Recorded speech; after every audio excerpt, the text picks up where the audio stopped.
Hi, I just wanted to give you a little tour of my room so that you kind of know what you're dealing with since I got kids sewing. On this basket here, there's extra needles and needle cards. So here's one. There's a needle in that needle card. And if they lose their needle, they can get one out of here. Some of the needle cards are empty. Just leave them in there. Here's a project that they're working on. Most of them are working on some sort of cube creature. Here's a couple examples there.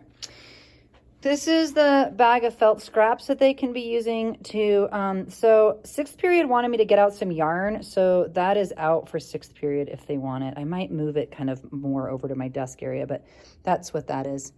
Rulers and pencils, if they need any, are here. Pencil sharpener.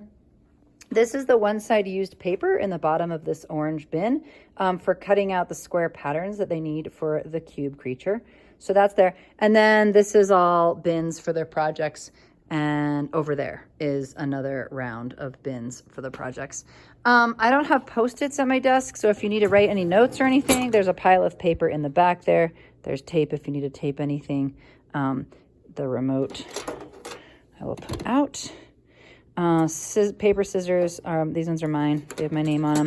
There's other scissors out. I'll show you where those are. Here's my computer, and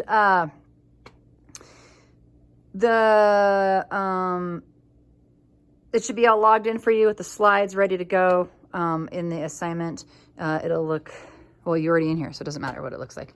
Okay, is there anything up at my desk, more at my desk that I need to show you? Oh, the cards, they're there for sixth period, and then that's the activity for Thursday Mustang time. That is just random stuff. In fact, that doesn't even exist anymore now for you. Okay, rest of the room. We're gonna walk back here. There's some sewing machines out. Again, the students, there's just a handful of kids using sewing machines. If they get stuck, if they get binded, if they tangle, just have them grab a piece of paper from my desk drawer and pin it on to the covers and write "machine broken, do not use," and I will deal with it when I get back.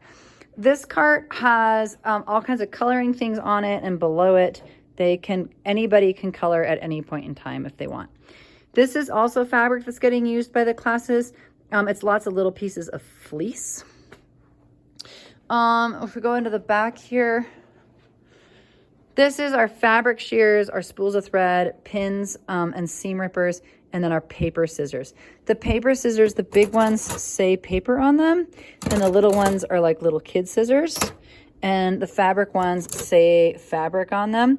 If you use fabric scissors on paper, it dulls them. So just double check with them as they're working that they have fabric scissors for fabric and paper scissors for paper.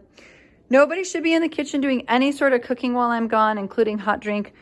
They can get water to fill up their water bottles if they want. Iron is here, ironing board. The kids will get it out as they need it. They can plug it in. It'll automatically turn off after not being used for a little while. But if it could get unplugged at the end of the day, that would be great. If there's any fruit, sometimes the kids go and get it from the lunchroom, or maybe our custodian brings us a bag of fruit. You can put it in here. You can also just take the bags of fruit and shove them in the fridge, and I'll deal with them when I get back. This is another box of fabric that the students are using, so they can get fabric from here as well.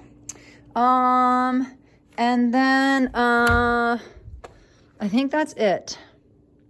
So thanks so much for coming in. These are garbages, just so you know. These are their garbage cans. They're not tools, not toys. Tools, not toys is really important in here. Don't let them, if you see them picking at the duct tape or swinging scissors around or, throwing thread, they're tools, not toys, and you can remind them of that. I think that's it. Thanks so much for coming in, and enjoy your time. Bye.